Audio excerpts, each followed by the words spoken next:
Hello and welcome back to Small Screen Stories. This is I suppose it's not really a daily show anymore because, I'm not doing it daily anymore.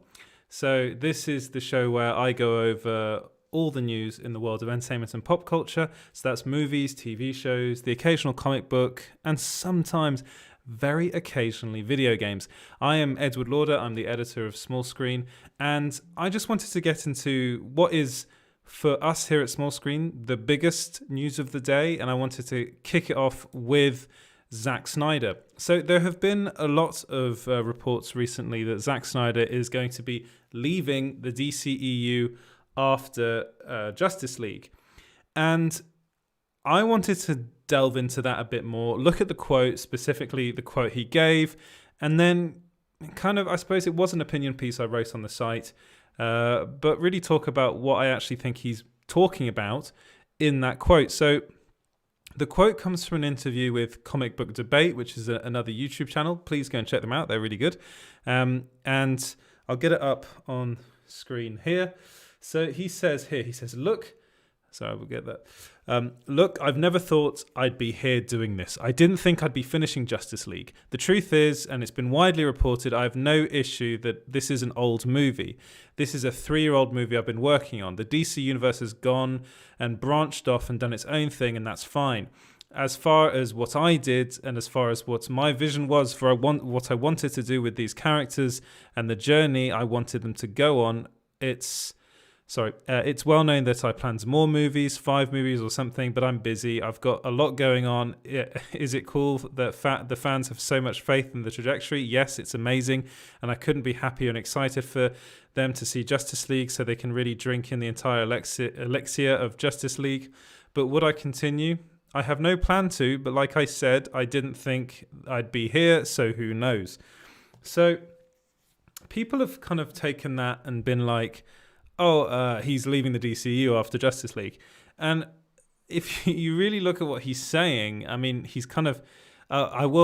before I talk about what my thoughts are on this, I would like to tell you guys to go over, read my article, of course, read that, but also read Mikey Sutton's article over at Geekosity. I believe it's on the top page. It's the first thing you can see.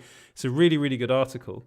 But he's made some really valid and interesting points that actually I kind of agree with, actually all of them. And his whole thing was that it's kind of the final sentence, the final phrase. But like I said, I didn't think I'd be here, so who knows? Basically, Zack Snyder thought he was going to be done with the DCU once he was asked to leave Justice League. So what does that mean? Well, what that means is, as I realise that I've been recording off the wrong thing, but what does that mean? Right. What I've just noticed is I'm probably not coming through on the right mic. So I just want to do a quick test before anything. Let me see. Off the wrong thing, but okay. It sounds like it's working all right. Let me know in the comments if this isn't working, because again, I have changed system again, so it might not be quite right, but it seems to be working all right.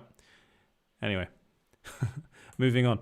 So basically, what I was talking about before is that it's that last phrase. So, but like I said, I didn't think I'd be here, so who knows?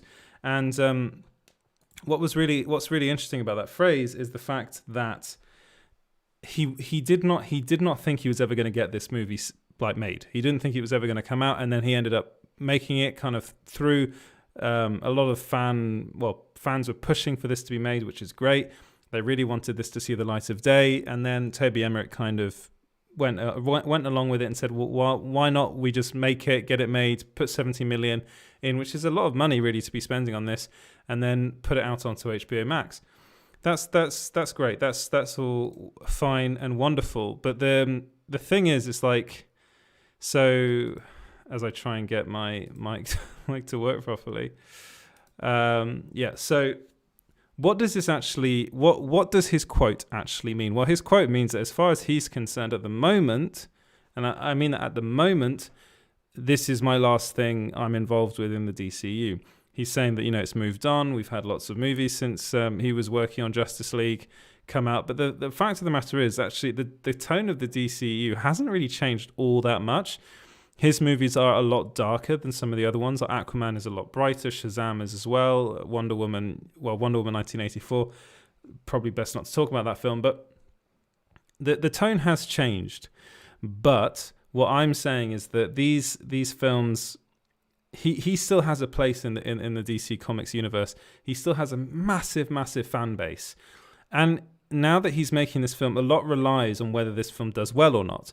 So if this film ends up bringing in a lot of people to subscribe to HBO Max, if it brings in a lot of people internationally into cinemas, hopefully they might be open by then if this vaccine goes through and everything goes nicely with this. If it does really well, best case scenario, which I think it could do. I think it could do really, really well. Then basically Warner Brothers is going to be like, Zack, you're going to have to do more of these. And Zack Snyder, he said that he's got a lot on. And he does have a lot on. He's got his Army of the Dead movie that he's doing with for Netflix. I believe it's that. He's got a lot of stuff going on. That is true. That is very much true. But is he going to say no to doing more Justice League, to potentially directing a Justice League 2?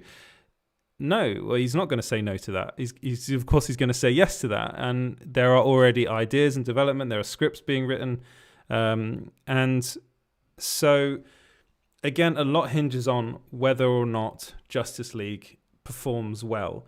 It's kind of difficult to see. I mean, they've already greenlit Wonder Woman 3, even though critically it actually hasn't done all that well.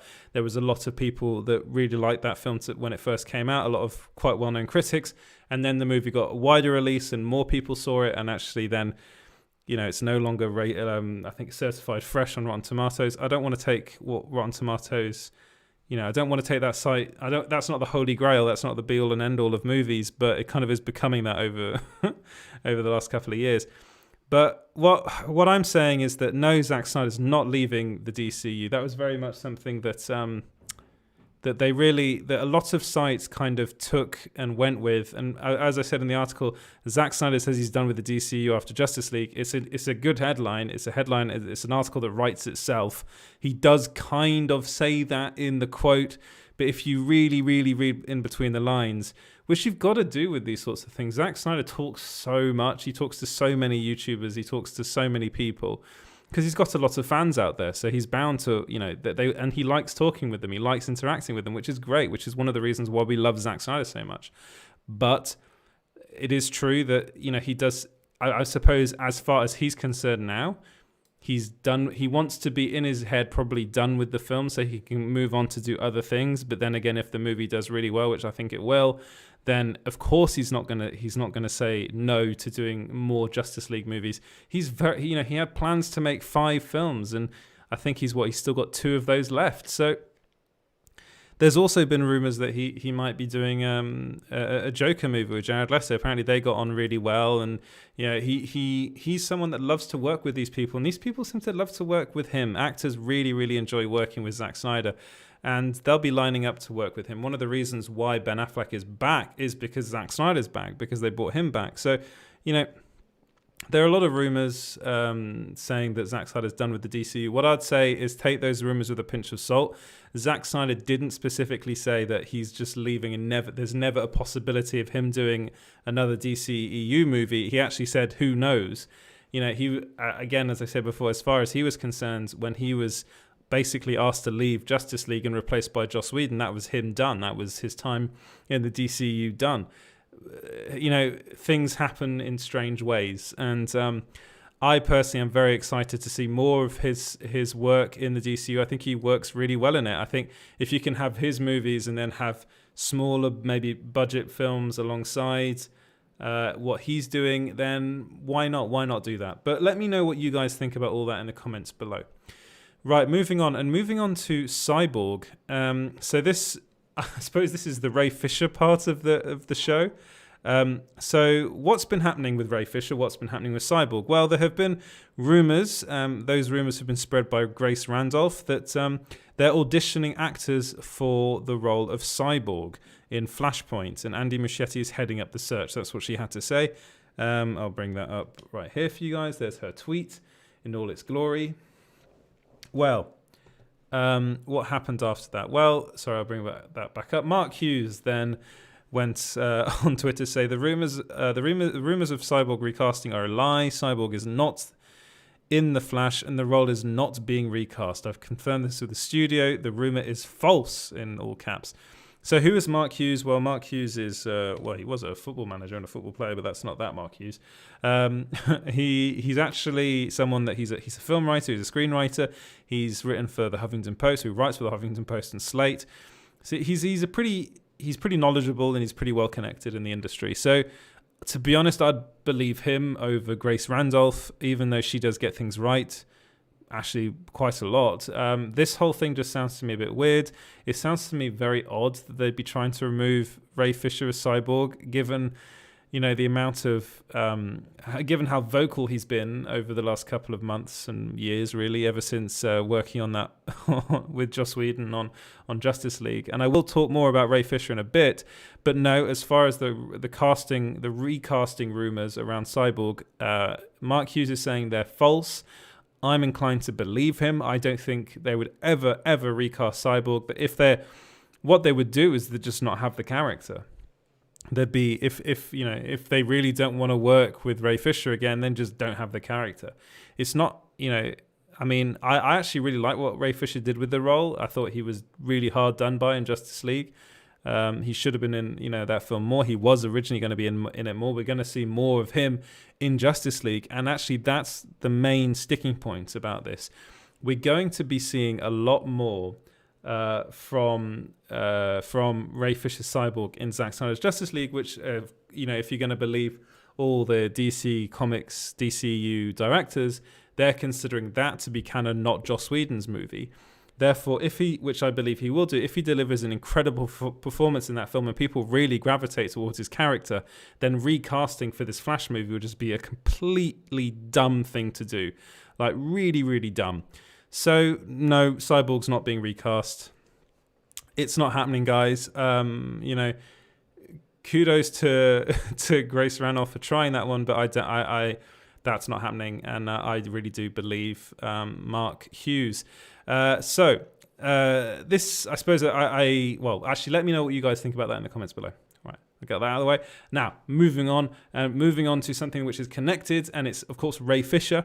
And Ray Fisher, as I said before, has been very vocal, but to be honest, I love looking at his Twitter because he's kind of always saying something about someone. And of course, it was revealed that Walter Hamada's contract has been extended over at DC Films, so he's going to be there until, I can't remember now, is it 2025 or something? It's a couple more years he's got.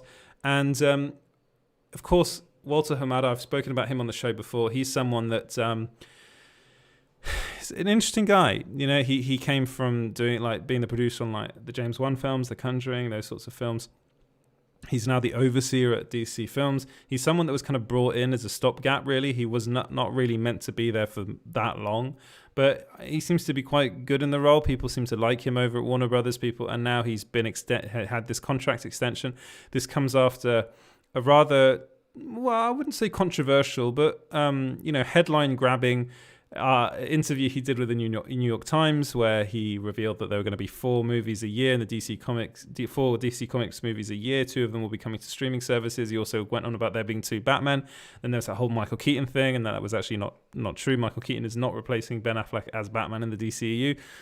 So a lot of stuff came out of that article. And basically Ray Fisher took to Twitter to talk about the fact that Warner Brothers has extended Walter Hamada as president of DC Films. So, it's quite a bit. Actually, I just want to go on to the Deadline article just to make sure that I get my information right for you guys. I just wanted to know when his contract expires. So 2023. So, he's got, quite a few years now that he's going to be involved in the DC movies, which some people might like, other people might not. But here we go. Here is what Ray Fisher had to say on the matter. It's weird how these reactionary announcements from Warner Brothers Pictures always forget to mention that Walter Hamada was working directly with Jeff Johns and Toby Emmerich on Shazam during Justice League reshoots. More soon. Accountability more than entertainment, or is more than entertainment. So, again, he's calls it a reactionary announcement, which is interesting. He said this before, that he called Walter Hamada the most dangerous kind of enabler in a previous tweet. He's not a fan of Walter Hamada's. He thinks he's guilty. He does not like the fact that he's being given this extra, this extension in his contract. He seems to think he holds him accountable, which, to be honest, it could, he has a point. He could be, if he was really there at the time. I'm not quite sure. He was working on Shazam. I know that he was on Shazam, and was that during the Justice League reshoots? Maybe. I mean, Ray Fisher should know his stuff because he was there, but it's not good. Jeff Johns is no longer part of the DC films thing. He's not. There are reports now that he was one of the reasons why Wonder Woman 1984 was a bit of a mess, and the Snyders, Deborah Snyder and Zack Snyder, had to come in and help Patty Jenkins kind of fix that film as much as they could. So, his fingerprints have been in a lot of things, and I think it's more him, the problem, than Walter Hamada. But it seems as though Ray Fisher really is not a fan of Hamada's, and has made it very clear in his tweets. And I just wanted to talk a bit about it. Now, I have kind of pitted this, I think, on the in the thumbnail as Ray Fisher versus Walter Hamada. Walter Hamada's not said anything about Ray Fisher. Ray Fisher, it's all coming from him. I know there are people out there that are not fans of his, but as far as I'm concerned, he's someone that is speaking out, that is constantly speaking out, and he just wants to make sure people, justice is done, and which is good. It's like, there are people in power, positions of power, that never ever, are held accountable for their actions. I've just, for instance, finished watching a great TV show, The Morning Show, which is all about that. It's all about holding people in positions of power accountable. And I do think there is an element of that that's needed at Warner Brothers. And Ray Fisher is someone that is willing to do that is willing to put his career on the line. And he really is putting his career on the line because of this. I mean, people might not want to work with him anymore because of all this. The interesting thing in this tweet is that he says more soon. So, Ray Fisher is he's drip feeding us a bit this stuff, but his career's on the line. He is someone that is very, very, very, very passionate about this. He had that whole article in Forbes, I believe it was, and actually it kind of got retracted, I think, a bit after that, because there were allegations made in the article that probably weren't properly backed up legally. But a lot of these people are protected legally, and they really shouldn't be. And all I'm saying is that I stand with Ray Fisher on this. I think he's very, very brave for doing this. People that say he isn't are just stupid, because the guy is an actor, and he's being very vocal about this, and this really will damage his career if they don't sort things out at Warner Brothers, if things don't change. So fingers crossed things will change. Fingers crossed people will listen to Ray Fisher. Fingers crossed something will happen. He's trying to get the hashtag #WalterNew trending. So, let's just wait and see what happens. Walter Hamada's contract has been extended, so Warner Brothers seem to be very much on Walter Hamada's side. We then had those rumors that they're recasting Cyborg. So it's an interesting time. It's interesting, but also I'm quite worried about it, because I'm actually quite worried about Ray Fisher's career. But let me know what you guys think about that in the comments below. Right, moving on to some Ant-Man 3 news. Apparently, according to Grace Randolph, that chestnut, Ant-Man 3, will introduce the Fantastic Four to the MCU. So this is something that I saw and I was like, oh, this is quite interesting, because it does actually make sense, because Ant-Man 3 is being directed by Peyton Reed, and Peyton Reed is a very, very big fan of the Fantastic Four, and actually made it very, very, very clear that he was actually trying to get the gig for directing that movie. That gig eventually went to John Watts, who is the Spider-Man director. He directed Spider-Man Far From Home, Spider-Man Homecoming. He's directing Spider-Man 3 at the moment. So it would make sense to me that Marvel and Kevin Feige might say, you know what, you're not directing the Fantastic Four movie, but you can use the characters. You can use the characters in your movie, and you can introduce them. You can introduce audiences to the new Fantastic Four, to the MCU's Fantastic Four. I think that's a great idea. So I just want to get the tweet up for you guys. So Grace ran off. Here's some MCU tea for you guys. Yeah. Marvel is looking for Fantastic Four actors right now, and will likely go with smaller, highly regarded actors rather than than a big name. Also, theories that they'll be introduced in Ant-Man 3, are correct, but one member could even show up earlier on a Disney Plus. So she's saying that one of those characters could come to could be introduced before in a Disney Plus Marvel series, which is another. Actually, I did write about that on the site. You can go and find that article now. So what she's saying that they're going to go with smaller, highly regarded actors rather than a big name. So who's a smaller, highly regarded actor? Well, we did post. We were told by sources. We do have our sources by inside sources that Dacre Montgomery, Emily Blunt, and John Krasinski are in talks to star in the Fantastic Four film. So that would be Krasinski would be playing Reed Richards, Emily Blunt would be playing Susan Storm, and Dacre Montgomery would be playing her brother, Johnny Storm. I almost forgot his name. They're the names that we were told. Of course, it's not really early on now, but a lot of people have been really demanding almost that Marvel casts the Krasinski and Blunt in those roles. They're not, I wouldn't call them big names though. I think John Krasinski is pretty well known, I suppose, he's done, but he still is the guy from The Office, and when you say highly regarded actors, I mean, you can't get more highly regarded than Krasinski and Emily Blunt. Emily Blunt is a fantastic actor. Dacre Montgomery is also a fantastic and highly regarded actor. He's not a particularly big name. He's been in Stranger Things, but apart from that, he was in the Power Rangers movie, and that's about it. But the idea of them turning up in Ant-Man 3, I think is interesting. I'd be very much for it. But let me know what you guys think about that in the comments below. Right, moving on to the Spawn reboot. So this is an interesting one. So the Spawn movie is being written and possibly directed by Todd McFarlane, who is the creator of Spawn.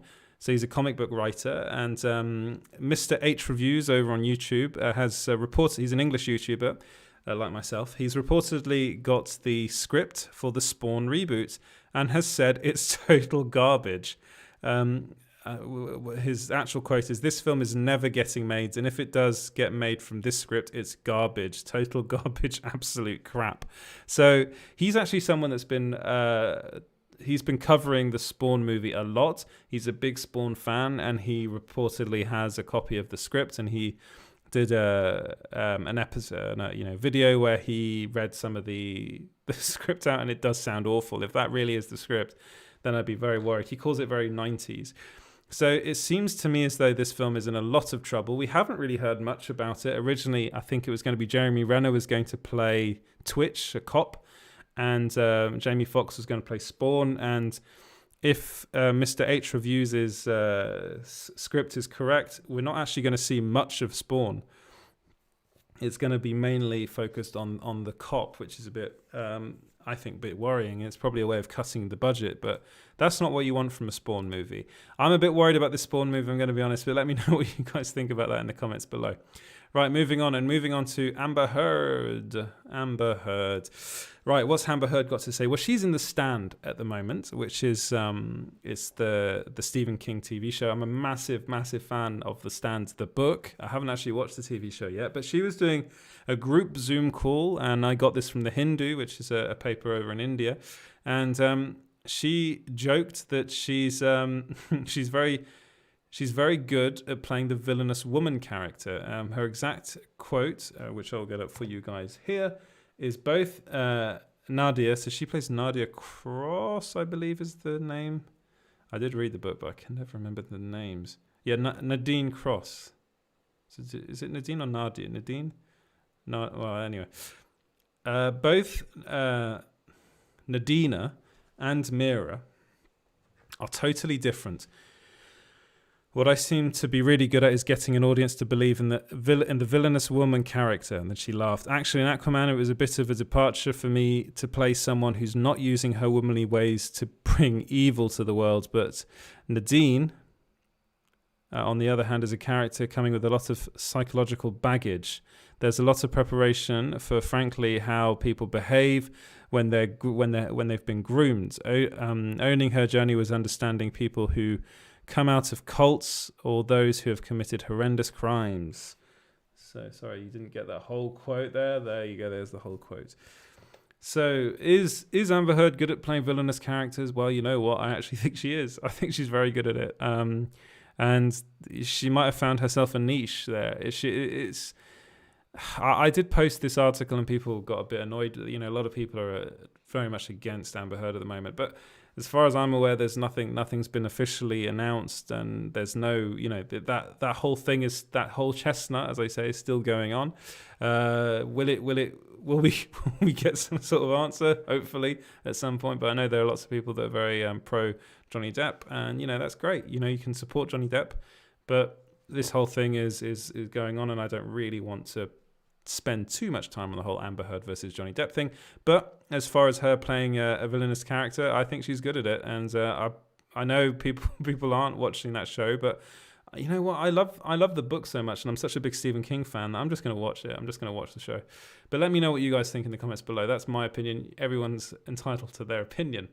Right, moving on to Doom Patrol Season 3 is rumoured to introduce the Dead Boy Detectives, which I'm super excited about. So if you haven't seen Doom Patrol, it's like really, I think, the wackiest DC Comics show there is. I think it's great. I think Season 1 was really interesting, but Season 2 really, really was great.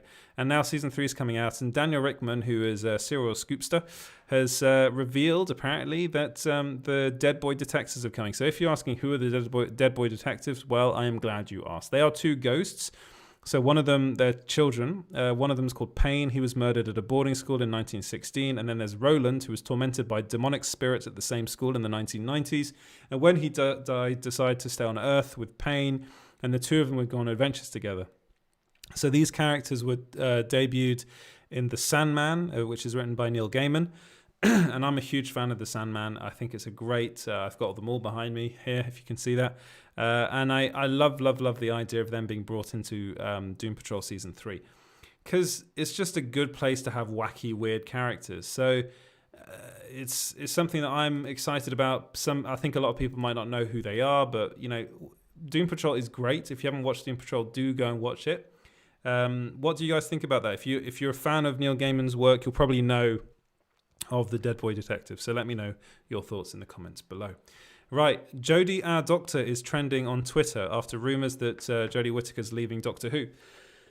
So these rumours, as people like to call them, came from The Mirror. And I used to, full disclosure, I did used to work at The Mirror, and I do believe that, I believe them. I think that they've got, they wouldn't make that sort of stuff up, let's just say that. And we've had, like yesterday, I did an article about how the BBC declined to comment. They said we're not commenting on anything involving Jodie Whittaker or Doctor Who, which is fine. It's their prerogative to do that. But we are going to have to get an official answer at some point, because people are now casting other Doctor Whos. People are talking about the likes of Daniel Kaluuya playing Doctor Who, for instance.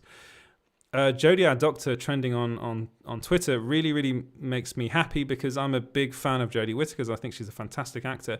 I think she was really, really hard done by, especially in the first season of Doctor Who she was in, and that was really down to Chris Chibnall, who I think is actually, at that point, was just not experienced enough to take on such a big show. Doctor Who is a big show, and it requires someone who really knows what they're doing. And I think he learned, and I think now it seems as though he's getting better. The New Year's Day, special, The Revolution of the Daleks, was reportedly very good. Our review was very glowing of that. I haven't watched it yet.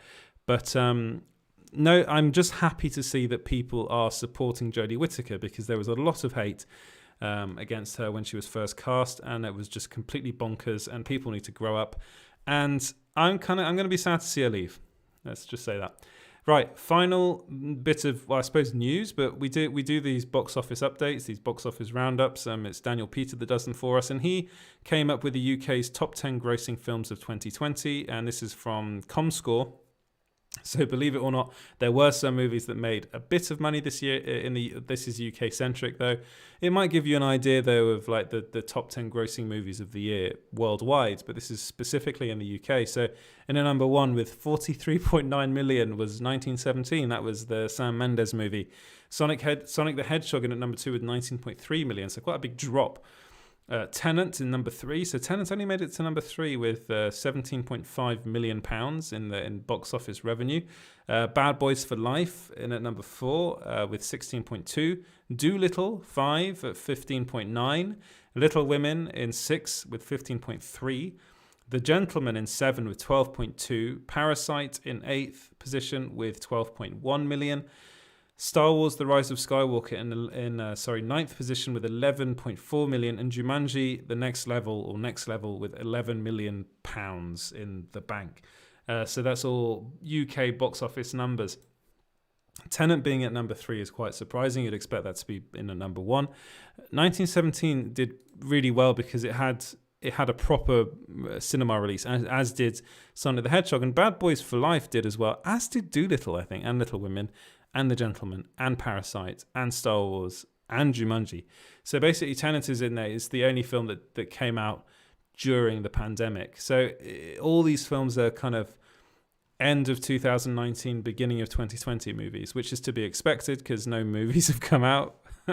And, the fact that it made 17.5 million in the UK, that's Tenet, it is not bad considering cinemas were basically closed. So people might see that as a bad thing. I personally don't. I see it as a good thing.